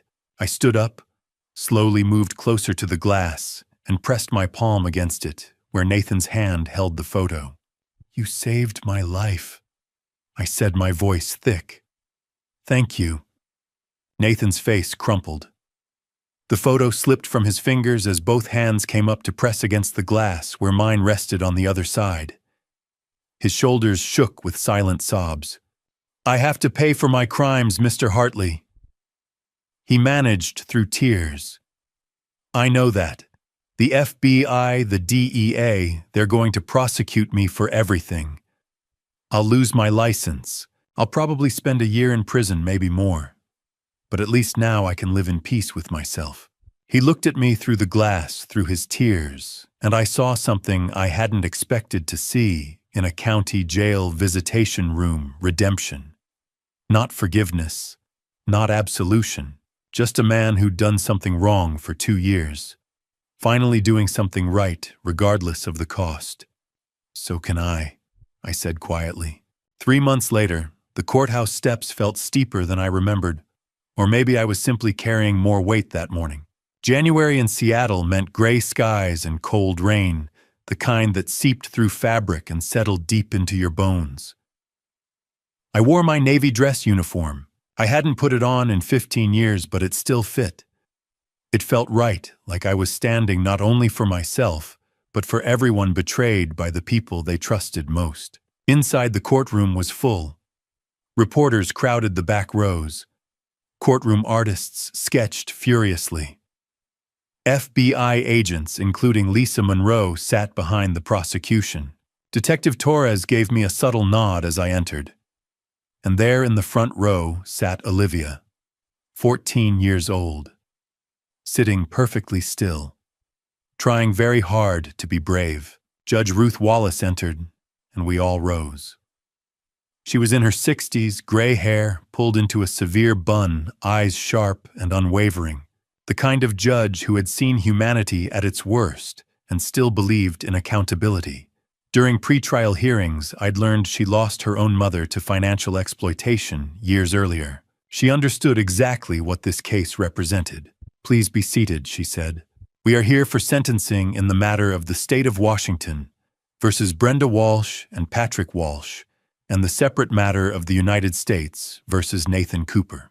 The next hour passed in a blur of legal language and measured formality. Victim impact statements were presented. I had submitted mine in writing. I didn't trust myself to read it aloud without breaking.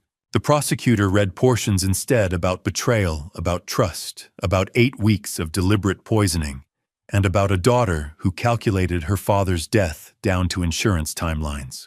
When Judge Wallace addressed Brenda, her voice was ice. "Brenda Walsh, you are sentenced to 8 years in the Washington State Correctional Facility for Women. You exploited your father's trust, systematically drugged him, and attempted to end his life for financial gain. You showed no remorse, blamed your victim, and attempted to gaslight this court, as you gaslit your father. That ends today." Brenda stared straight ahead. She did not look at me once. "Patrick Walsh," the judge continued, "you are sentenced to 15 years in state prison. Your crimes extended beyond elder abuse. You endangered Mr. Hartley to satisfy gambling debts to organized crime. You involved a medical professional. You calculated murder with precision. Your sentence reflects the severity of your actions and your refusal to accept responsibility." Patrick looked hollow, as if the weight of everything had finally crushed him. Then Nathan Cooper's case was called. The court calls Scott Hartley as a character witness. I stood my legs unsteady and approached the stand. Nathan sat at the defense table looking smaller than I remembered. His public defender met my eyes and nodded. "Mr. Hartley, the prosecutor said you're here to speak on behalf of a man who sold prescription drugs illegally for 2 years. Why Cowan Kakarchini? He broke the law," I said. "I won't deny that." But when he was faced with being complicit in murder, he refused. He saved my life knowing it would cost him his career and his freedom. He did it because he's a father trying to be the man his daughter believes he is. Judge Wallace studied me. "Are you suggesting we ignore his crimes?" "No, Your Honor. I'm asking the court to see the full picture. Nathan Cooper made poor choices, but when asked to help kill someone, he found his line. He chose conscience over survival. That choice matters." Silence filled the courtroom. "Mr. Cooper," Judge Wallace said, "you are sentenced to 18 months in county jail with credit for time served. 5 years supervised probation. 2,000 hours of community service. Your pharmacy license is permanently revoked." Nathan exhaled, shoulders sagging in relief. "You received this reduced sentence because you saved a life," the judge continued. "Do not waste this opportunity." "I won't, Your Honor," Nathan said quietly. Then Olivia was called. She walked to the stand slowly, but her voice was steady. She spoke about noticing things didn't add up about being sent to her room when she asked questions.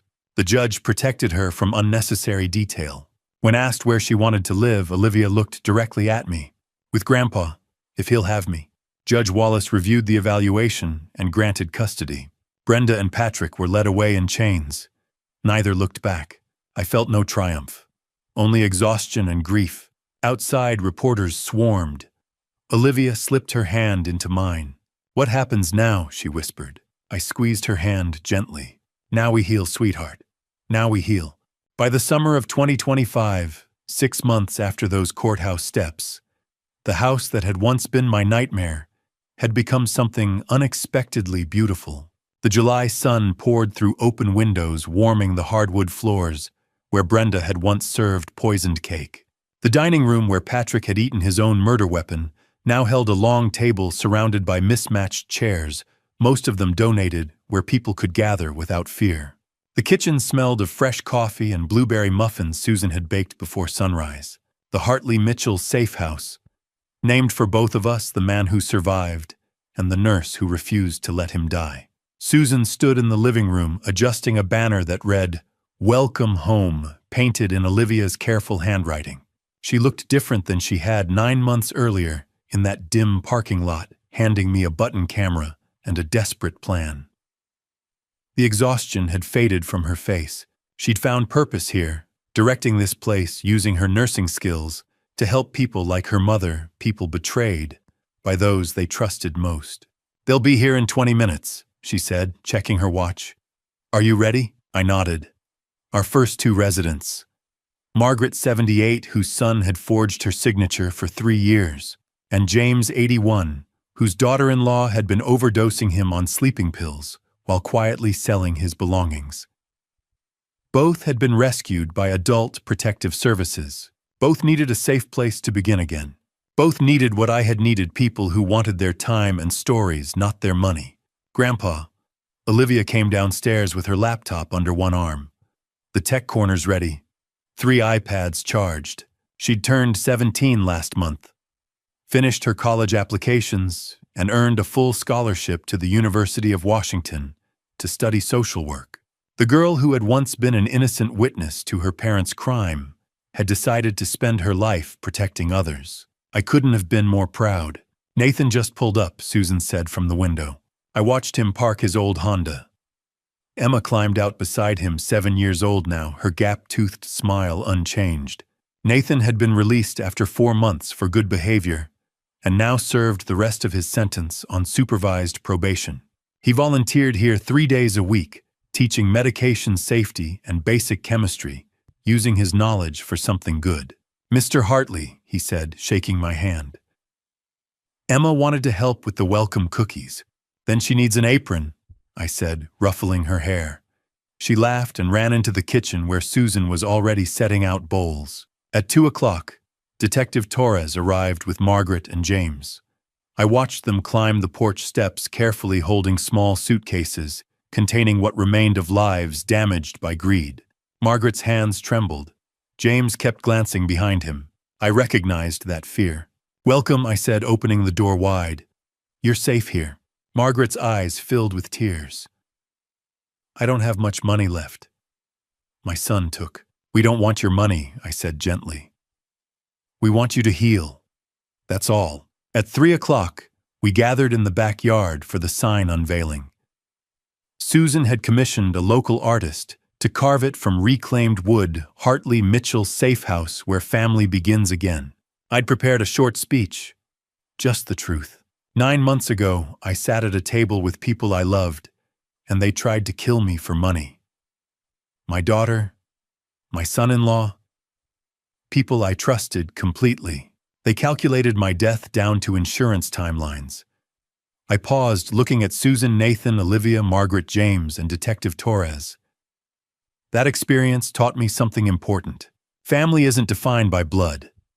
Family is defined by who shows up when it matters, who risks everything to protect you, who chooses love when there's nothing to gain. I gestured to the house. This place exists because strangers became family. Susan warned me. Nathan saved me. Detective Torres believed me. Dr. Donovan proved it.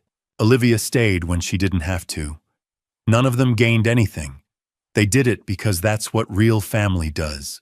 Susan wiped her eyes. Nathan lifted Emma onto his shoulders. Olivia stepped beside me and took my hand. So the house that was meant to be sold after my death is now dedicated to rebuilding lives.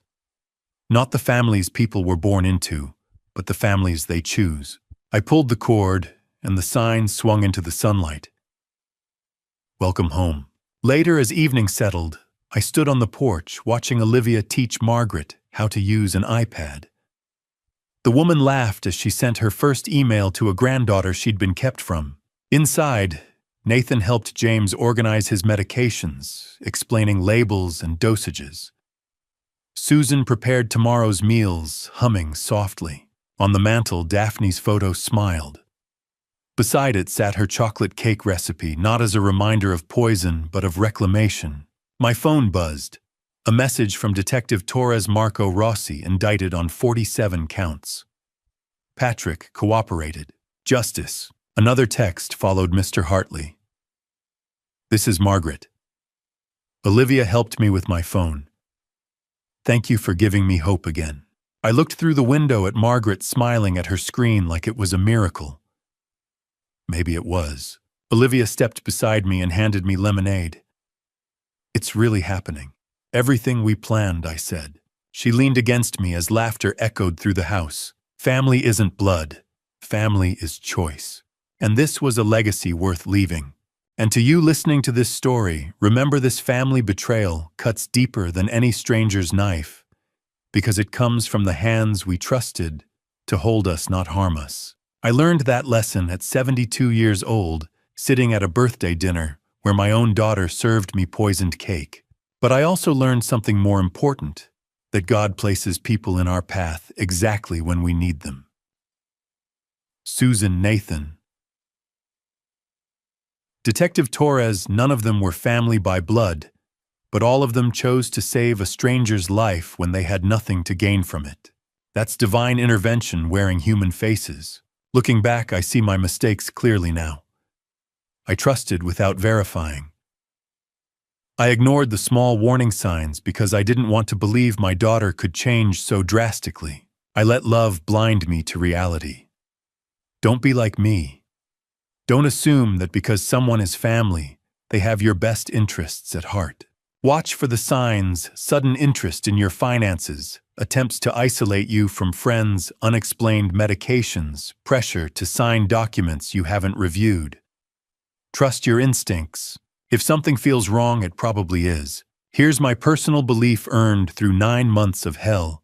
And healing grandpa stories like mine aren't meant to make you paranoid. They're meant to make you prepared. We elder folks have a responsibility to protect ourselves and each other. We've lived too long, worked too hard, and loved too deeply to let greed destroy what we've built.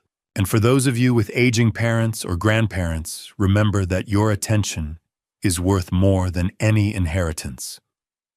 Call them. Visit them.